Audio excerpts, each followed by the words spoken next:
Ginarantiya ni Senate Secretary at Clerk of Court Attorney Renato Bantog Jr. na handa sila sa Senado kung sakali man na mapagdesisyonan ni Vice President Sara Duterte na daluhan nga ang impeachment trial laban sa kanya. Of course, yung security arrangement was discussed kung sakaling pupunta si VP in end of the trial days.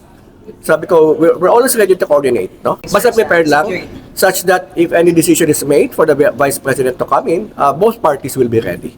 Samantala, itinanggi naman ni Bantog na may nabanggit kahapon ng Chief of Staff ni VP Sara na si Attorney Zuleika Lopez kung dadalo sa Martes ang Vice Presidente.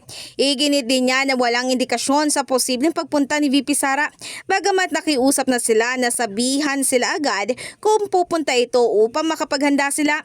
Kahapon maalalang ibinahagi nga ni Senate Impeachment Court spokesperson Attorney Reggie Tonggol na naisilbi na nila sa OVP Central Records Unit ang sabina at testifikandum para kay Attorney Zuleika Lopez. Sa naturang sabina, inuutusan ng impeachment court si Lopez na daluhan nga ang impeachment proceeding sa July 13 at maging sa 14 upang magsilbi itong testigo katulad ng hiling ng prosecution panel.